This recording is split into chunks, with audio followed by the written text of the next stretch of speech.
What's good, Internet? My name is attackslug, and welcome back to WWE 2K19 Universe Mode Worlds Collide. After that Backlash pay-per-view, and AJ is still your champion, it's time to head into Raw and see what is going on here on Monday Night Raw. The opening match on the card is John Cena versus The Undertaker. Okay then, I would say that Taker wins that one. After that, we have the B-Team versus AOP, obviously AOP. Then we have the Funk and Punk Connection versus the Rude Boys. And so I welcome you to a fine Tuesday here on the program, to a video series that might not last that much longer because kind of nobody cares. So once again, I put a bunch of work into something that people aren't really watching, so why did I even bother? Internet, YouTube, Extreme Rules. Anyway, that aside, we have some wrestling things to discuss. Obviously, it is Tuesday. Raw happened last night. And there are kind of like a contrasting bit of business I wanted to get into here. And that contrasting bit of business is comments from Dean Ambrose on Raw and comments from Stephanie McMahon on Raw, and how one of those makes sense and one of those was messed up, and people are kind of mad about both, but they should kind of only be mad about one of those. Now, to begin with, Dean Ambrose making comments that everyone gets what they deserve, like Roman Reigns. And everyone's like, no, you can't say things about Roman Reigns and his cancer. And I'm like, it's wrestling. The context of wrestling characters commenting on things that happen on a wrestling show, regardless of the real life implications, like when CM Punk here, spread the ashes of Paul Bearer on The Undertaker after he died, man, he is a complete and total scumbag. And you're like, yeah, he's a heel. People wanted a heel Dean Ambrose. They're giving you a heel Dean Ambrose. So the whole point is you're supposed to hate him. He's supposed to say things that make you mad. And in a wrestling context, that makes sense. When Owen Hart accidentally broke the neck of Stone Cold Steve Austin, he made a shirt that said, Owen 316, I just broke your neck. Like, even though I don't really care for Nia Jax and the fact that she totally ruined a match at Survivor Series with Becky Lynch, like, they're playing it up that she's the face breaker. Like, that's wrestling, right? So, clearly, if you're a wrestler and you're part of the business, you want people to use what they're going to use to get heat. Good reaction, bad reaction, you want the heat, and that works within the confines of the show, so don't get mad about it. Now, on the flip side of this conversation, right, if you are making light of tragic real-world events that don't involve wrestlers or wrestling, don't do that. Don't be that person. And so Stephanie McMahon, upon Braun saying that he was going to rip Baron Corbin to shreds, she said, and I quote, "Dismemberment is a corporate liability." And I'm like, for anyone who made that connection with what happened at Crown Jewel to the journalist who literally got dismembered by Saudi Arabia, and then they went to Saudi Arabia, no, don't do that. Don't do that. You're like, wait, she just said that? And then, of course, being wrestling and being how highly scripted wrestling is, how much of that was just kind of a wink, wink, hey, we're going back, we're making a bunch of money, it's blood money, and you can't stop us. So, haha, joke's on you, essentially. If you don't like it, stop watching the show, basically. So, again, the Dean Roman thing, like, they're wrestlers using the context of wrestling to get heat on their actions. Good thing, right? Stephanie using real-world murder, and their whole thing, no, don't do that. One's good, one's bad. That's to get that out of the way. But people were mad about both last night, so there was that. Anyway, moving on to, I guess, the rest of Raw and some news and some rumors and some things and stuff. We have Braun Strowman getting granted his match at TLC with some stipulations, in that if he beats Baron Corbin, then he gets to fight Brock at the Royal Rumble. So thankfully not WrestleMania, right? But if Baron Corbin wins, he is the permanent GM of Raw. If Baron Corbin loses, then 2 count, 3 count, Punk and Punk Connection win. If Corbin loses, he is no longer even the interim GM. He loses all his power.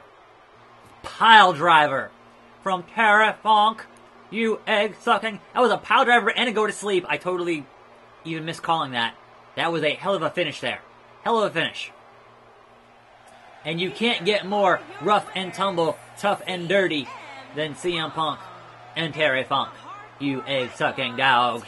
Matt Hardy and Bray Wyatt versus Velveteen Dream. Samoa Joe. I'm going to give it to Dream and Joe. Batista versus Skeletor. Once again, we have a tables match booked. But like the last time, we had a tables match booked. And then there was interference and the match didn't happen. So what are the chances something will happen here with Batista and Skeletor and Mr. McMahon? Anyway, so all that to set up Braun and Corbin at TLC, and then apparently Braun legit has a elbow injury again, and has to have surgery, and they aren't sure if he's going to make TLC or not. They're pretty sure he's going to make the Royal Rumble, but why book all those stipulations if you're not sure if you're going to actually have the match or not? That seems short-sighted to me. Very, very short-sighted. So there was that.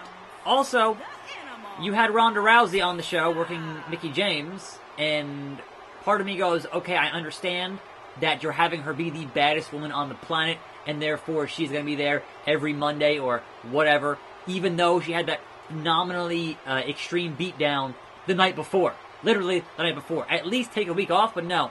And I'm like, okay, I get it, but also, you literally Pillmanized her neck with a chair, and she's on Raw the next night.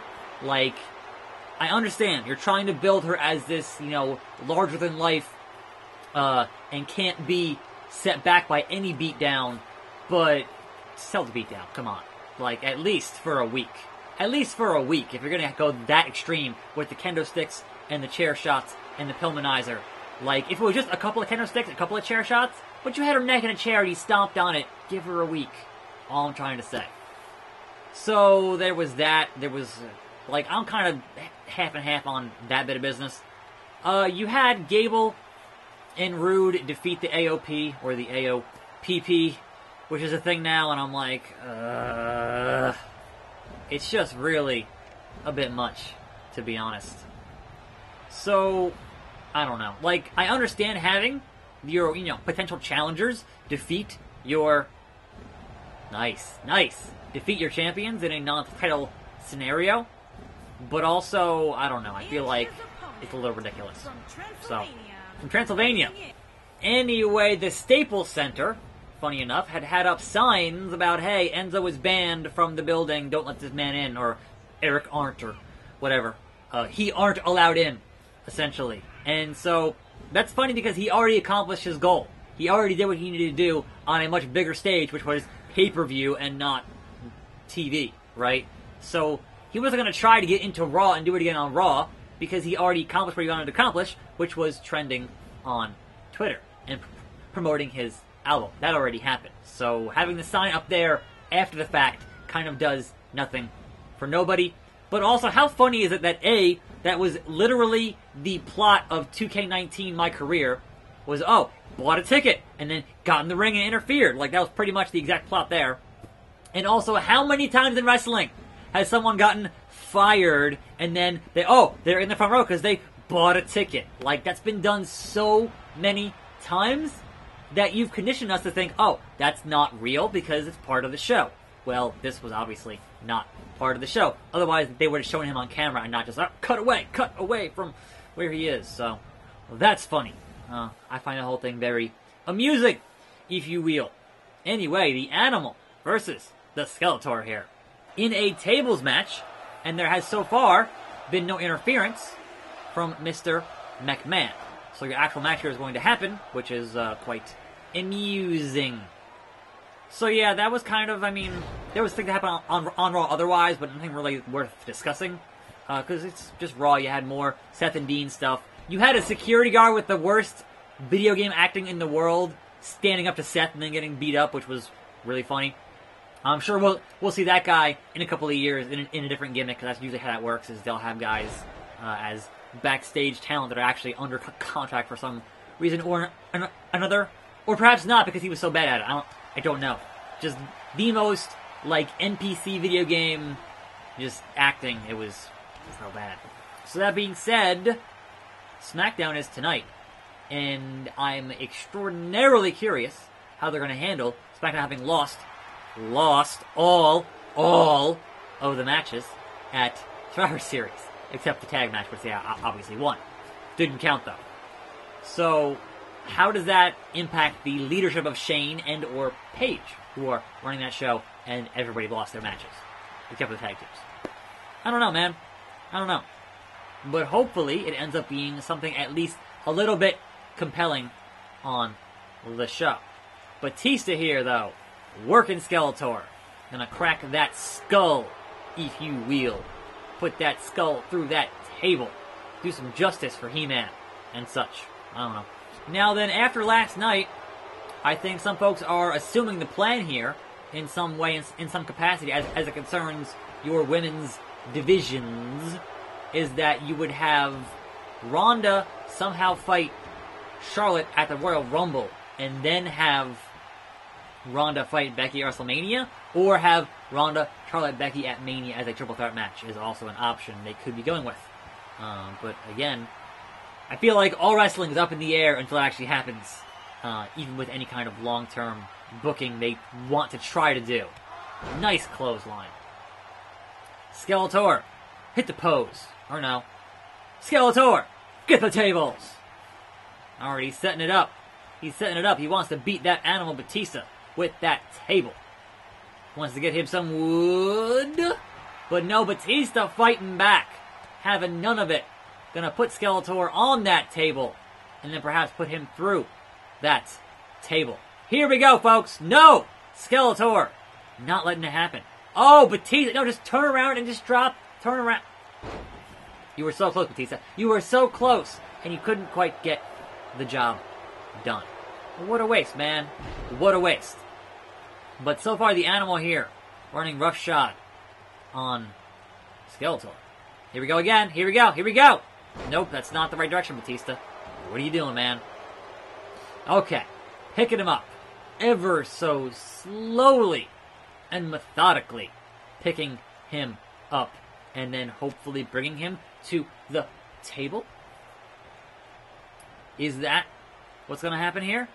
No! Skeletor once again making sure Batista, who is certainly getting all these moves off, he's certainly, getting this advantage here, flexing and everything else, but just can't seem to get Skeletor through that table. I don't know why. Why, Dave? Why? What is your major malfunction? And now Skeletor taking the same course of action to Batista. And Skeletor with the choke slam. That's gotta be it, folks. That's gotta be it. Skeletor wins the match. And the match is over. Batista's like, what? Whatever. Wait, oh, look who's here, Maggle. It's Vinnie Mech. It's Mr. Mech Man, who wants a piece of Big Dave Batista. He's like, you're not getting this belt. I'm gonna get these 2 wins, Big Dave, and I'm gonna get out of here. And you'll be stuck here. For life. The showdown, folks. The ultimate showdown. That's what it's all about. The Universal Championship. Message delivered. And finally, your IC champ, Seth freaking Rollins versus Baron Corbin. Well, alright then. One-on-one normal match. I would say Seth would totally trounce Baron here, but again, I've been wrong before on this show when I thought a thing would totally go a certain way and then it didn't. But then, of course, even though a guy loses, like Batista just lost and just got up and was like, alright, I'm still going to have this thing with Vince, so as they say, wins and losses don't matter. I guess. At least not in the game, not in real life, not anywhere, which is a shame because wins and losses should matter because they make things more compelling. When you have an undefeated streak, that makes the defeat that much more compelling. And I don't know. That's kind of how it goes. But Seth here should easily put away Big Baron here. Big Banter with his hair when he still had hair. Which, again, that's one more thing in this game that is outdated just immediately because that's kind of how things go. I think that the 2K19 Titans pack is up today. I think. That's what I heard. I haven't been paying that close of attention to this stuff. But if so, then obviously I gotta make Grim play it. And obviously, somehow incorporate those guys into these universes if I'm going to keep on playing Universe, which I might not keep playing because kind of nobody cares. If you are this deep in the video, you know that you're one of the very few who actually want to watch this. But most of y'all seem to not care, so why am I even spending the time to record and edit and everything else when it's not going to get... Like, I could easily play 2K14 here and get more views, I guess. I don't know. At this point on YouTube, I don't even know anymore about anything because it's YouTube and they're terrible, and it's hard to tell. Is it the audience not having the interest, or is it YouTube literally burying the videos, or is it both? I'm at a loss these days, and I just want to hit January and just take a vacation because I swear to God, it is exhausting to put in work day after day after day and feel like you're not getting where you should get with the work you're putting in. But that's the nature of entertainment in any capacity, I guess. I don't know. I'm just rambling at this point. So let's have this match just wrap up here and see who wins. I got the cutscene and then go home for the day. Rollins, Ripcord, V-Trigger, aka the knee. That revolution knee, if you will. Corbin, 1, a 2, a 3.